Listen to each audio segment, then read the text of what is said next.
twishimire kandi twishimane n'abakomeje gukurikirana amasaha kuri bamwe ari umugoroba abandi ari igitondo.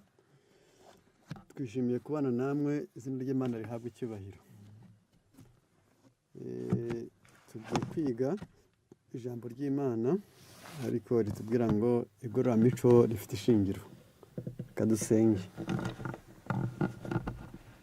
Data wera, turagushimye, udukundiye kubaho, izina ryawe rihimbazwe. Duha ubwenge bw'ijuru bwatuma tubana nawe buri kanya, kandi tukaba mu isi turi abawe, mu mutima dufite amahoro y'isano dufitanye nawe. Tubishimire izina ryawe. Ibyo wera bikwiriye kuri buri wese mu bwenge no mu buzima, ubiduhere mu izina rya Yesu. Amen.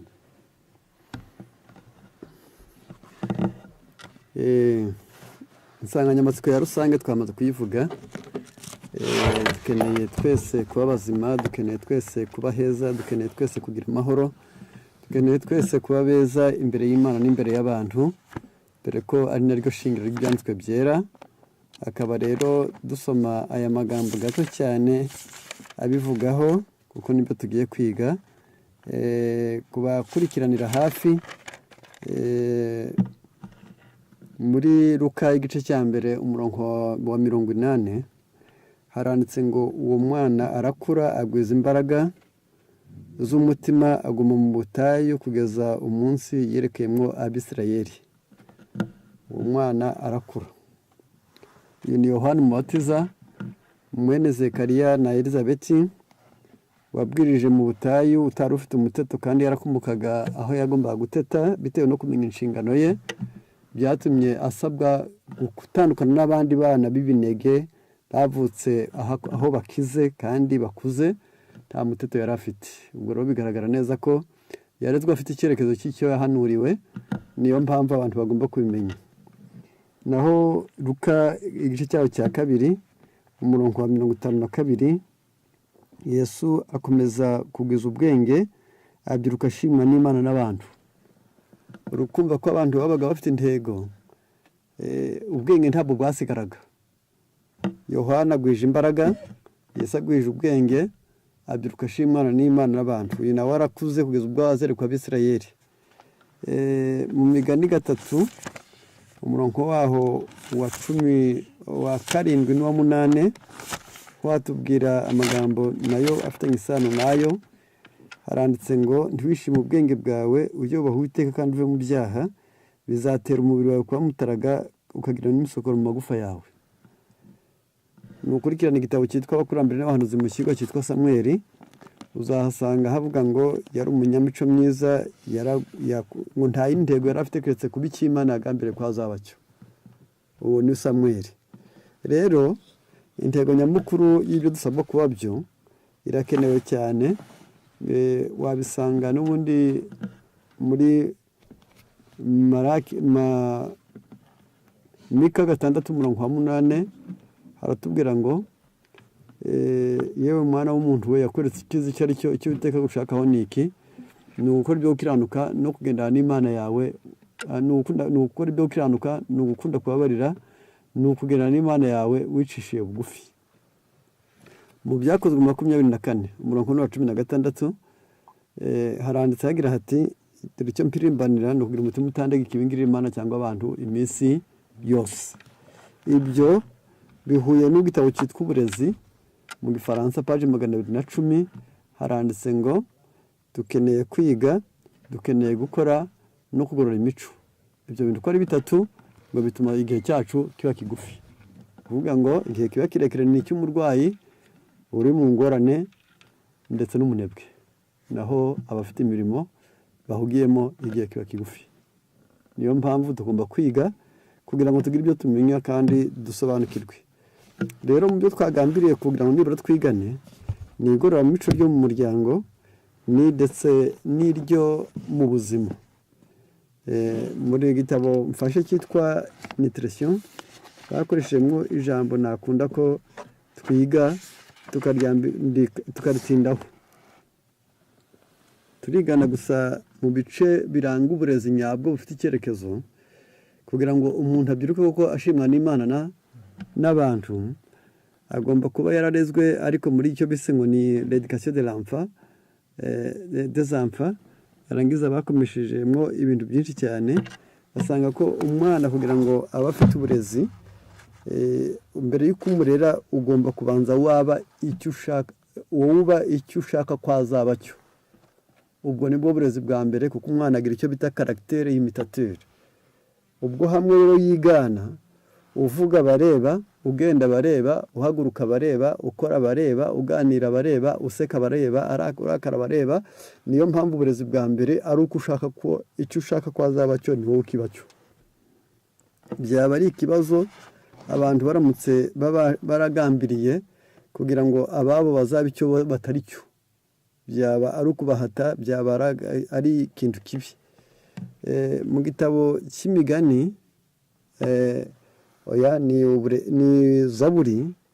haranditse ngo voici les fils de son héritage de l'éternel dore abahungu ni umurage w'Uwiteka cyangwa se abana les fruits des entrailles est une récompense kandi imbuto zo mu nda yawe niyo ngororano atanga les enfants constituent l'héritage du Seigneur abana burya ni umurage tuba duhaye n'Uwiteka et nous devrions lui rendre compte de la manière dont nous aurons géré son bien uretse kuba yabaduhaye ikabatubitsa umunsi umwe uzatubaza uko twafashe neza uwo mutungo yaduhaye ndagira ngo iryo ni ibanga ritayari imingo na benshi kuko umubare munini cyane iyo abantu bamaze gushyingirwa yarangiza bagira amahirwe bakabona babona igihe cyageraga kurana akamwandikisha mu irangamuntu ye ajya asanga ari umwana w'100%, ariko Bibiliya siko ikubwiye, irakubwiye ngo umwana ni umurage w'Uwiteka, ariko yarangiza ni ubutunzi akubikije,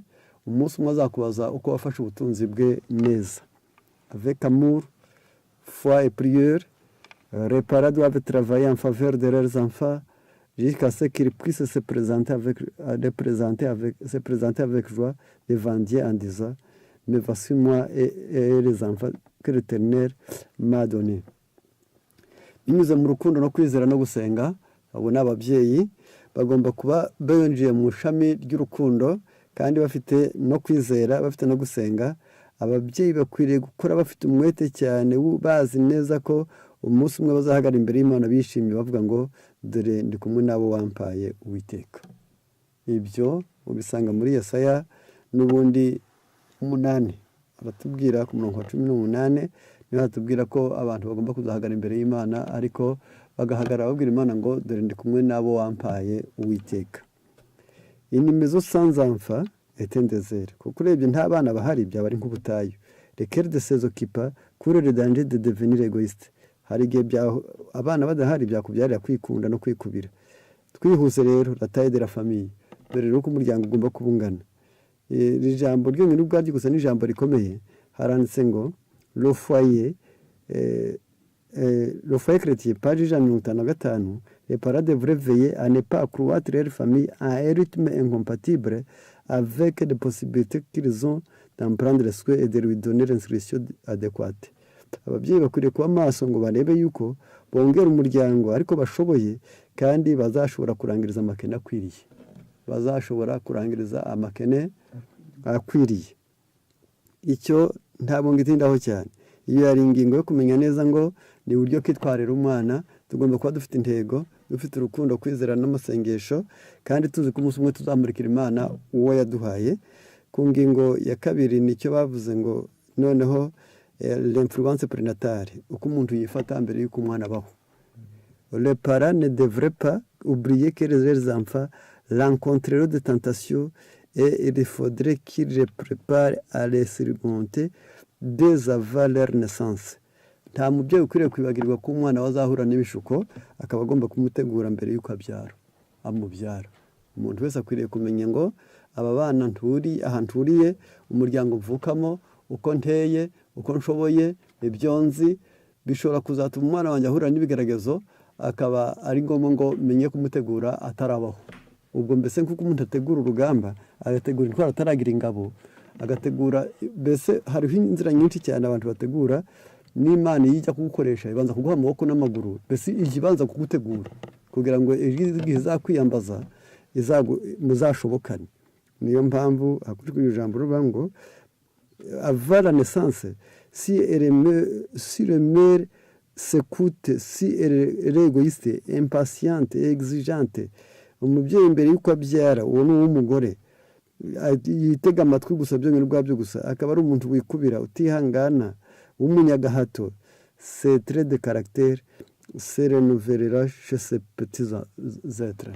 Ibyo miterere ya nyina izagaruka no ku bana be nguko uko byanze bikunze bizaba bikomeye. C'est ainsi que bien d'enfants aussi à la naissance de tendance au mal presque insurmontable. Ati ni urugo rwa Kristo paje 246 247 mu Gifaransa no mu Kinyarwanda bihuza ipaje. Niyo mpamvu umwana uko yumva, umwana uko areba, umwana uko abona ibikorwa nibyo yiteguye kuzakora mu buzima bwe.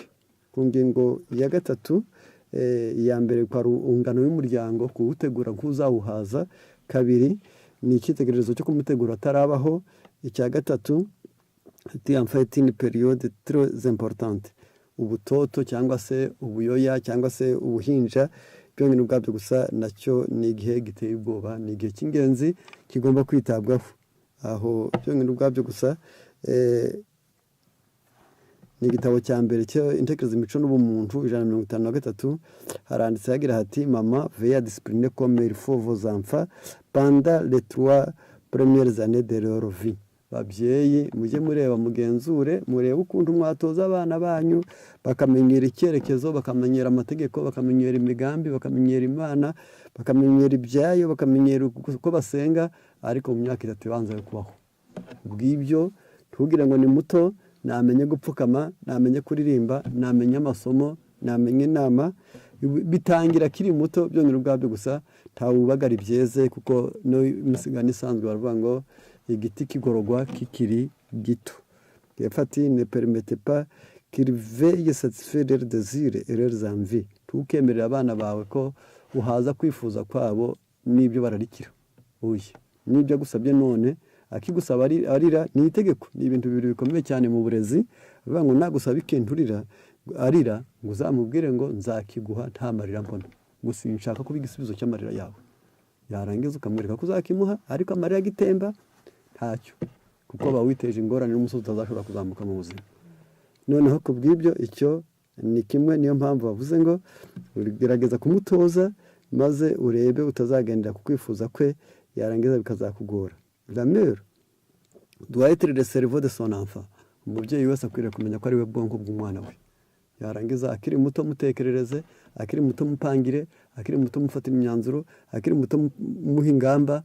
Yarangiza mbese gerageza kugira igenamigambi rye bwite, use naho uvuga ati ntaragira ubwonko reka njyewe mbebwo, kugira ngo atangire kumenya aho yitegurira. Mbese wimuhata gutekereza ibyo atashobora, wimuhata gukora ibyo atapanga, ahubwo menya neza ko wasabwa gushyira mu bikorwa ibyo wapanze wowe. Kandi nutamupangira azaba mu buzima budapanga, nutamufatira imyanzuro azaba mu buzima budafata imyanzuro, nutamukundira ibyiza azaba mu buzima budakunda ibyiza. Niyo mpamvu iryo jambo ryakoreshejwe hariya. Hepfo arakomeza ati les 3 premières années sont celles pendant lesquelles la jeune pousse doit être orientée. Imyaka 3 ibanza uwo mumero muto cyane w'umwana niho ugomba kwerekezwa. Ni nkaho bakubwira ngo urwo rugoyirwe ugomba kwiga kugufataho k'igiti, yarangiza nawe ufashe ku mana, yarangiza kubw'ibyo urwo rugoyi ruto ukarwerekeza. Les mères devraient comprendre l'importance de cette période. Ababyeyi bose bakwiriye kumenya neza gukomera kw'icyo gihe, imyaka 3 ibanza ababyeyi bakwiriye kumenya neza gukomera kwayo, car c'est alors que le fondement est posé, kuko icyo gihe niho urufatiro rwubakwa neza. Iyo ni ingingo ya gatatu turiho, kandi tutayitwarangiza na gato kugira ngo nibura turebe icyerekezo.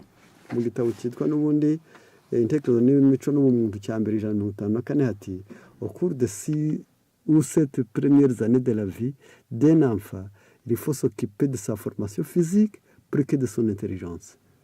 Ya myaka rero 3 yarangiye, wamuhaye icyerekezo, yabaye nk'urugoyi ruri kwerekerwa igifite rufataho, yafashe kuri wowe nawe ufashe ku mwana. Ariko hagati y'imyaka 6 n'7 uzamenye ko ari cyo gihe batoza umubiri we kwikorera, kwihuta, gukurura imbaraga, niho bamutoza hagati y'imyaka 6 n'7. Ati à partir de ce moment, et si la constitution physique est bonne, on doit s'occuper de ati muri iyo myaka ibanza 6 kugeza kuri 7 niba afite umubiri muzima imenya neza ko ari ugiye guhuza umubiri n'ubwenge bwe ibyo bintu bibiri byose byiteho ati l'enfance c'est à l'âge de 6 ou 7 ans arega ubutambambuga buva ku mwaka umwe bukagera ku myaka 6 n'irindwi ubwo umuntu akaba yujuje ubutambambuga ku buhikerekezo rero pendant tous ces temps l'enfant devrait être traité comme un petit agneau libre de jouer autour de la maison et dans la cour de joyer et bon sauta et dansa sans le moindre souci iyo myaka igera kuri 6 n'irindwi umwana gukwiriye gukura ameze nk'icyo bise ngo nk'agatama gato akana k'intama petit agneau yarangiza afite uburenganzira budakumirwa biravuze ngo akinira hafi y'iwabo akinira mu mbuga yishimye asimbagurika aravuze ngo abyina yewe nta nkeke biguteye mbese muri magufi akwiriye kumenya kwihengeka no kwihengura akamenya gusimbuka bigashoboka agakura bigashoboka mbese ka mu buzima bwisanzuye kuko iyo atabibonye kiri muri iyo myaka niho akura atandamye cyangwa ari intinyamaso mu buzima niyo mpamvu musanga abantu benshi cyane bisa naho mu bukure bwabo babura umusaruro kuko hari aho yagiye kwinyagambura baticeceka hari aho yagiye kuvuga ati hora hari aho yagiye guhaguruka ati wicaye yarangiza hari aho yageze icyo akurura ati ndawukubita maze akurira mu buzima butisanzuye akurira mu bubata buteye ubwoba noneho kubw'ibyo bigatuma ajya gukura agakura atisanzuye cet esprit enfant ne devrait avoir d'autres instructeurs que les parents la mère en particulier ati burya izo ntekerezo za cyana uwo mwuka wa cyana nta wundi ukwiriye kuwubera umwigisha keretse ababyeyi cyane cyane nyina by'umwihariko barakomera ati l'instruction ne devrait pas être livresque ntabwo icyo gihe tuba tubatoza hakurikije gusa ubumenyi bw'inyandiko ibitabo mbese ubumenyi bwo mu bitabo bagira batya basoma batya bagira batya oya baravuga ngo les enfants sont généralement curieux d'apprendre ce qui concerne la nature icyambere gikurura umwana cyane n'ibyarimo imirongo nta cyamufasha icyo gihe muri iyo myaka kumubwira uti mukuva birute oya ahubwo mujyane ku nka mujyane ku ihene mujyane mu guhinga mujyane mu ntabire mujyane mu biti mujyane mbese mu dutungo duto tunini umusobanurire ibyo ari byo maze umusobanurire urukundo rw'Imana ngiyo impamvu ari ngomba kwita kuri ibyo bintu yapfara community no mu burezi 336 pendant les 8 ou 10 premières années de leur vie nibagira ku myaka 8 kugeza ku 9 muri kumva ko amaze kuregwa kwagiye kugera ku myaka 10 mu myaka y'uburezi ageze mu wa 4 hari uburere bamuhaye akiri mu nda hari uburere bamuhaye uhereye ku mwaka wa mbere kugeza ku mwaka wa 3 hari uburere yahawe uhereye ku myaka 6 kugeza kuri 7 none agiye kugera ku mwaka wa 4 w'uburezi bw'ababyeyi uhereye ku myaka 8 kugeza ku 10 haravuze ngo la meilleure école est un jardin la meilleure instructeur est leur mère ati nukuri mu myaka 8 kugeza ku 10 haravuze ngo wo mu buzima ishuri rya mbere ni imirima na turimo tw'igikoni kandi mwarimu wa mbere ku isi ni nyina wamubyaye kuko abenshi bahombera bakamfubyo bakifite ababyeyi bitewe nuko ibyo ari gukora akisanzura burya ari gukandagira nyina akamenya ko atari umukubite burya ari gusaba nyina ibyo kurya akamenya neza ko atari bimwime burya ari kumubaza ko ashaka kose ibyo byose akwiriye kuba kugira nyina hafi même lorsque l'enfant est assez âgé pour aller en classe n'igihe azaba amaze gukura ngo ajye ku ishuri il faut attacher plus d'importance à sa santé car une connaissance livresque akwiriye kuba yaratojwe kwita ku magara ye kuruta kumuha ubumenyi bwo mu ishuri gusa ngo wibwire ngo yatangiye ishuri ari muto umwana wanjye ariga afite imyaka 11 ari mu 5 ibyo ngo wibwire ibyo avuga ngo il doit être placé dans les meilleures conditions pour grandir à la fois physiquement et intellectuellement umwana wawe ureba ko yakuze ariko kure mu mbagarike no mu bwenge uko niko umuntu aba yakuze ni bibi kubona umuntu ufite igihagararo ariko ubwenge bungana n'ubwinka ni bibi kandi mbese birakwiriye ko agira impagarike nzima kandi ndende ifite n'igikuriro ibyibushye nziza kandi iteye neza ifite icyanga cyiza ariko afite n'ubwenge budahamuye abamubyaye nguko cyangwa se ngo umuce intege cyangwa se ngo azasigare n'ubundi bumutekerereza yakuze ngo kuko byanze bikunze ibyo bise ngo ni education de l'enfant, ni mu nda yarezwe, education prénatale, yahawe ubutambambuga mu myaka 1 kugeza ku myaka 3, yahawe ubwana kuva ku myaka 67, nyuma yatangiye gutegurirwa ubugimbi cyangwa se ubwangavu hagati y'8 n'10, ariko aho hose mwarimu aracyari ababyeyi, kandi ibyaremwe biracyafite agaciro kuruta amashuri yo ku ishuri. Ibyo ntabwo mvuze ngo be kumujyana ku ishuri, ahubwo rero ngo ababyeyi be gusa n'abikiza umwana bamujyanye ku ishuri, ahubwo bakwiriye kumujyanayo ariko nk'abamaze kumwubakira ikintu cya mbere cyitwa impagarike n'ubujijuke. Ntabwo ndi butinde cyane kuri iyi ngingo. Ubundi koko ibyo bagomba kumutoza ni ibintu bigera muri 7. Agomba kuba ari umuntu uzi kumvira kandi wubaha abandi. Ntari butindeho cyane, naho ndabivugaho cyangwa se ndabisomaho. Uburezi bw'umwana page 82 aravuze ngo icyo bita obeissance, respect et reverence. Akwiriye kuba ari umuntu uzi kumvira, uzi guha abandi agaciro kandi akubaha. Hepfo arakomeza ati l'obéissance et les autorités parentales devrait être inculquée dès la petite enfance et cultivée durant toute la jeunesse. Ubundi kumvira amategeko y'ababyeyi umuntu akwiriye kubicengezwamo akiri igitambambuga, akabimenyerezwa kuzagera mu busore, akabimenyerezwa hakiri kare. C'était par pense qu'ils peuvent laisser leurs enfants choisir leur propre voie. Cyakora hari ababyeyi benshi bibwira ngo umwana yakwitira mu nzira bakamuha umudendezo. Lorsqu'ils sont petits, bakibwira ngo yakwikora uko ashatse kiri umwana, qu'ils reprendront lorsqu'ils seront plus âgés, bati nibamara gukura tuzabigisha, niba tunanira iminsi zabigisha. Oya, ntabwo ari byo. Ntabwo iminsi yigisha, ahubwo iminsi imuhaza hazakorera imiterere ye. Niyo mpamvu ari ngombwa kumenya ibyo byose. Hepfo bizaba bibyaye iki? Haranditse ngo mais sera itinéraire, kwibwira ko umwana azarerwa neza amaze kuba mukuru ni ikosa. Ce bébé qu'il faut commencer à leur apprendre. Arega umuntu yigishwa kiri uruyoya, byo bita bebe, ni amezi 12 uhereye ku munsi yavutseho, akwiriye gutozwa icyo. Hepfo ati birikwiriye ko atozwa. Il faut exiger l'obéissance à l'école de la maison. Umwana natozwe, namenyerezwe kumvira mu ishuri ryo mu rugo, amenye kwereza, icara, senga, sangira n'abandi, gabana nabo, mbese agatangira gutozwa kuba umuntu ariko akiri umwana. Et depuis leur tendre enfance, ils doivent apprendre à obéir à leurs parents. Uhereye mu buto bwabo bakwiriye kumvira ababyeyi, gutozwa, kwigishwa kumvira ababyeyi babo, à respecter leurs paroles et à respecter leur autorité. Umwana wawe ukwiriye kumutoza wajya uvuga akabiha agaciro kandi akumvira ubutegetsi bwawe. Ngiyi ngingo ya mbere y'uburezi nyabwo, hariya hari uko umubyeyi yitegura uwo mwana we. Yari amategeko y'ababyeyi ya buriya burezi bune, naho hano ni ishuri, ubwo tugeze mu ishuri rya mbere rya wa mwana noneho mu kumutoza. Ku ngingo ya kabiri, c'est la maîtrise de soi. Umuntu akwiriye kumenyerezwa kwitegeka. Ubundi muri ubu buzima bwa none ubutwari bw'umuntu ni ukwitegeka. Buriya umuntu kandi ntawe yitegeka adafite gufata imyanzuro. Ubutwari bw'umuntu bigizwe no gukunda kugira ngo bizabyare gukiranuka, kwihangana kugira ngo bizabyare ubutwari, ariko no gufata imyanzuro kugira ngo uzagire icyerekezo. Ibyo umwana akwiriye kubitozwa akiri muto. Ni uburezi bw'umwana page 92 handitse ngo une des précieuses leçons que la mère doit répéter encore et encore. Ati kimwe mu byigisho by'ingenzi umubyeyi akwiriye gusubiramo agasubiramo kenshi, aravuze ngo et que ce n'est pas l'enfant de décider et qu'il n'est pas le maître.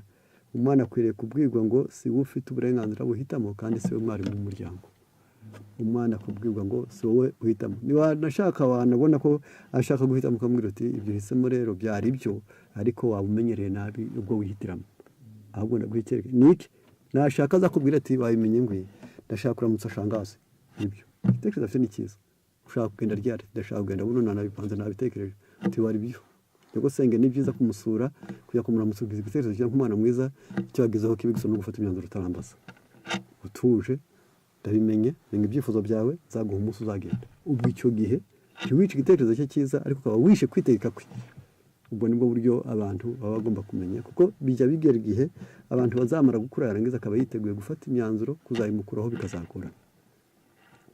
Ibyo ati kuri iyi ngingo aravuze ngo c'est ainsi qu'elle lui apprendra la maîtrise de soi, uko kutamwemerera kuba umutware oya c'est la volonté de la mère et ses souhaits qui doivent être accomplis. ubushake bwa nyina w'umwana n'ibyo yifuza nibyo bigomba kujya bisohora. C'est ainsi que lui apprendra la maîtrise de soi. Uko umwana ategereza ko amategeko ya nyina ariyo yumvirwa, azaba ari gutozwa kwitegeka cyangwa se kumenya gutegekwa. Ni rero donner Dieu lorsqu'il crie, uramenya utazagira icyo umuha abanje kurira. Même si votre cœur désire le faire, nubwo uzumva muri wowe harimo kiri kuguhatira kubikora. Mbese natangira kwiriza nawe utireka uretse ndaguha ngiye kuguha ihangane hora ntabwo nzongera mbabarira, yarangiza icyo gihe ugomba kumenya neza kuzamuha ubutegetsi bwe, kandi kuba munsi y'ubutegetsi bw'umwana niko kuba munsi y'ubutegetsi bw'ikihebe. Ntabwo buzigera umunezeza kuko byaba bigiye kuba ikibazo. Hepfo arakomeje ati car s'ils obtiennent ce qu'ils veulent ne serait qu'une seule fois par leur pleurs et leur cri. Kuko nibaramuka barize bakabihabwa bazamenya ko ikintu kibatabara, intwaro yabo ibatabara ari amarira n'induru. Bazavuga bati iyo tugize induru niho badusubiza, arangiza akazakura azi neza ngo byanze bikunze intwaro ndazifite iwanjye zirahari, ziri mu kanwa no mu maso, ahasigaye nzazirwanisha, ababyeyi bazanyoboka. Ubwo rero waba ugize ingorane, noneho niba ibyo uri kureba byoroshye cyane ni nabyo bigenda bigazasenya ingo zabo bamaze gukura. Uwamenyereye kugira ngo nariya baramuha narakara baramuha, ubwo byagenda bigasenya ingo, bigatera imibanire mibi y'abashatse. Hepfo arakomeza ati utiliser cette méthode, ubwo buryo azajya ahora bukoresha. La seconde fois la bataille sera plus rude. Nabikora none yarangiza akabona urabyumviye, ikindi gihe nutinda kubiyoboka azakaza intambara maze kiba ikibazo. Niyo mpamvu kumumenyereza kwitegeka ni ukumureka yarangiza agapanga, ariko wowe ntakureho imipango yawe, ntuba uwo gusohoza ibyifuzo bye, ahubwo ukaba uwo gusohoza ibyo wapanze wowe. Ngiyi intambwe ya kabiri y'uburezi bwiza bw'umubyeyi. Intambwe ya gatatu, le principe de la santé. Umwana wawe agomba kuba muzima, nabyo birakenewe. Ubuzima bw'umuntu bugizwe n'imbaraga nzima zihagije, kuko umuntu agomba kugira ubwenge, akagira imbaraga kandi akagira n'igikuriro. Umubyeyi akwiriye kubyitaho rero. Bizabyara iki? Baravuze ngo inama ku babyeyi n'abigisha ndetse baravuze ngo inama ku barezi, ababyeyi n'abanyeshuri. Haranditse paji 103 baravuga ngo dès l'aube de raisonnement, l'intelligence se développera à l'étude de l'organisme humain. Uhereye umwana kiva ubwenge bwe bugikanguka, bazamwigisha imikorere y'umubiri w'umuntu. Bwira bati amara akora atya, ushobora gutumba igifu kikora gitya, cyangwa hari ibisebe, umwijima ukora utya, wanga umunyu n'amavuta n'amasukari, yarangiza. Mbese uhereye mu gihe ubwenge bw'umwana butangiye gukinguka, aba agomba kumenya imikorere ya muntu. Sera incrit l'anatomie, la physiologie, la propriété, l'ordre et la fluidité. Bizaba bisaba ngo amenye impagarike y'umuntu, amenye imikorere yayo, amenye isuku, amenye gahunda y'umubiri, kandi amenye n'umwete. Ibyo nabyo bizaba bikenewe kuri uyu mwana akiri muto. Ku ngingo ya 4, être serviable et responsable. Mu buzima bwa muntu abagomba gutozwa hakiri kare cyane. Burya Yesu yaravuze ngo mwemere kuba abagaragu banjye munyigireho. Ubundi umuntu akiri muto agomba gutozwa gukorera abandi, kandi akongera agatozwa kwiyumva mu nshingano. Ni ibintu bibiri. Niba bikurera umwana ukajya uhora umubwira ngo mufatanye, oya yugira umunsi bamuhaye uti uyu munsi ni wowe ukoropa, nta wundi ukoropa. Turicara ku ntebe zihanaguye, turire ku masahani yoze, tujye ku bitanda bishashe, yarangiza ariko tuzi neza ko ari wowe wabikoze gusa. Kubera iki? Ni uko umunsi w'ejo igihe azaba atari kumwe nawe, ari ku ishuri, ari mu kazi, ari mu rwe, azakora batagira uwo bajya inama, akore ntawe bafatanya, kandi akora ari we bireba ngo byose bibe byiza. Kumumenyereza ko byanze bikunze bizaba byiza ariko habaye ubufatanye. Ubu bivuze ngo uzamushakira umukozi n'umushingira, cyangwa se azashaka akazi ariko ujya no kubimukorera. Ibyiza nuko yiga gukora imirimo myinshi, akaba bwa mbere gukorera abandi, kabiri kwimva mu nshingano. Mu nama kubigisha ababyeyi n'abanyeshuri, paji 103 aho twari twageze. Ariko ku hepfo aravuga ngo kuri icyo gitabo n'ubundi paje 101 haranditse ngo à l'école de la maison les enfants se familiarisent aux tâches quotidiennes. Mu ishuri ry'imuhira abana bazimenyereza inshingano zo mu rugo kandi za buri munsi. Mu ishuri ry'imuhira umwana azimenya inshingano zo mu rugo amenye ngo barakoropa, bareba ko umusarani hano usukuye, bazareba ko amadirishya nta mukungugu urimo, bazareba ko imbuga nta byatsi bihari, bazareba mbese ahashoboka hose umwana akwiriye kubanza. Mbese ubundi mu bitabo harakubwira nk'iki gitabo ndi gusoma cyongera ubwacyo gusa, haratubwira ngo kuzerera ku bahungu ni ikimenyetso cy'ubunebwe, noneho kuzerera ku bakobwa ni ikimenyetso cy'umwanda, kuko nta muntu wabura umurimo na gato, ahantu hose umuntu aba afite akazi. Niyo ngo umuntu watojwe gukorera abandi kandi akabiyumvamo n'inshingano, imirimo ihoraho ibihari buri kanya. Niyo mpamvu ngo niyo tubonye imirimo yacu igiye gushira tuba tugomba kuyikereya, yarangiza ukavuga uti oya, imyenda yanjye yari imaze icyumweru izinze, ngiye kuyizingura nongere nyizinge, cyangwa nongere nyisubize kwizuva umwuka mubi. Yarangiza ngiye koza isanduku nabikagamo, yarangiza reka ndebe yuko amaguru y'igitanda cyanjye ari umukungugu, reka ndebe ko matera itari igise mu mbaho. Mbese gukereya wowe ubwawe gusa kugira ngo nibura wiyumvemo inshingano. Nta muntu wabaho yararezwe neza ngo abure umurimo asagariye ajya kuryama. Kuryama kwagenewe nijoro, uryama ku manywa atarwaye aba ari ubunebwe. Ngiyo rero impamvu avuze ngo meme petit leur mère leur confiera une activité simple. N'igihe azaba akiri gato cyane, nyina azamuha akarimo koroheje à faire chaque jour, ako gukora buri munsi. Elle passera plus de temps à leur montrer comment l'exécuter car à faire elle-même. Azajya amwereka ukuntu akora uwo murimo, aho kugira ngo ari we ujye ukora wenyine imirimo. Mais elle ne doit pas oublier que le caractère doit se fonder sur le désir de se rendre utile aux autres. Imico y'umuntu yubakirwa mu ruhande ruvuga ngo ngomba kubera abandi ingirakamaro. Ubwo urufatiro rwa mbere, ibuye rya mbere ry'urufatiro rwo kugira imico myiza ni uko umuntu yitoza kuba ingirakamaro. Le foyer est une école dont elle est la maîtresse. Arega umubyeyi w'umugore agomba kumenya ngo imuhira ni ishuri kandi akaba ari we mwigisha mukuru. Il lui appartient d'apprendre aux enfants à accomplir leurs tâches domestiques avec rapidité. Umubyeyi w'umugore agomba kuzatoza abana be gusohoza inshingano ziri mu rugo, ariko ntazisohoze gusa, ahubwo akanazisohoza adasodoka, akazikora n'ubwira. Mbese muri magufi gukora ni kimwe, n'ubwira ni ikindi, kandi byose umuntu abitozwa n'ababyeyi. Fati compétence kabikora n'ubushobozi, qu'elle les habitue le plus tôt possible à y participer. Abana nibatozwe hakiri kare kujya bagira uruhare mu mirimo yo mu rugo. Bizabyara iki rero? Dès l'enfance, garçons et filles apprendront à porter des fardeaux de plus en plus importants de façon à participer intelligemment aux activités de la famille. Uhereye mu buto, abahungu n'abakobwa bazigishwa kwikorera imitwaro y'umuhira, uko bagenda bakora igenda iba minini cyane kandi yiyongera kugeza ubwo bazagira uruhare rukomeye cyane mu gukora imirimo mu muryango. Ngiyo ingingo ya 4. Ku ngingo ya 5 nicyo bita pireti kwera, ni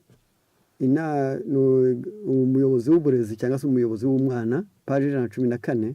Avec l'empressement, les parents ne devraient pas préserver les enfants de mauvaises habitudes. Mbega ukuntu ari ngombwa ko ababyeyi batisha abana babo ibyitegererezo bibi. Pères et mères, réalisez-vous l'importance de la responsabilité qui repose sur vous. Mugerageze gusohoza inshingano ikomeye cyane iremereye ibareba. Allez vous autoriser vos enfants à fréquenter d'autres enfants dont vous ne connaissez pas l'éducation qu'ils ont reçue. Urashaka ngo abana bawe bajye bafatanya nawe utazi uburere bahawe? Cyaba ari ikibazo. Abana bawe burya ku kigo bari nko mu isoko, hari igihe umwana ajya kuba inshuti y'umujura, akaba inshuti y'indyarya, akaba inshuti y'ibandi, akaba inshuti y'ikihebe. Nta kindi kibiteye ari ukutigeze ushaka kugira ngo ajye amenya kubanza yahitamo inshuti nziza. Ne faites pas cela, occupez-vous plutôt de. Abana bawe wibaroha ku bana utazi uburere bwabo, ahubwo biteho wowe ubwawe. Iyo yari ingingo ya 5 y'uburere yo kwera. Yarangiza umwana akwiriye kumenya neza ko akura, agatoragura amafaranga akayagusubiza. Yarangiza kubaza aho wabitse ngo nawe habike. Yajya gukora mu mafaranga akabanza akabaza mbe nkore hangahe. Yarangiza agatozwa akiri muto. Ku ngingo ya 6 icyo bita kwiyoroshya. Ubuzima muri kureba bwa none turimo ni ubuzima umuntu agera kuri byinshi ariko yoroheje, wikakaza ukazagera kuri bike. Bamwe baragutinya, abandi ntibakubwire, abandi ntibagukosore, abandi bagatinya gufatanya nawe bitewe no kwikakaza. umuntu akwiriye kwigishwa gufatanya n'abandi ariko akamenya ko uruhare ni ukudahandira abandi cyangwa se ngo ube ugoye. Ni inama ku babyeyi, abigisha n'abanyeshuri. 129 repara oyine tashe sacre, niko ko ababyeyi bafite inshingano yera accomplir en enseigner à leurs enfants à participer au fardeau domestique, niko ko n'inshingano yera ko ababyeyi batoza abana babo gukora imirimo y'imitwaro yo mu rugo, à se contenter d'une nourriture simple, des vêtements propres et peu coûteux. Abana ni mubatoze kutambara ibihenze, mubabwire kwiyoroshya kandi bambara imyambaro itikakaje. Icyo nacyo mbese yige kwambara na bodaboda kandi waba wakomeye, yige kwambara agashati katagezweho, mbese nawe umutoze umubwire uti nshobora kwamba ifite none ariko ejo ntazabigira, ndikwiriye kumenyera kubana n'ibyoroheje.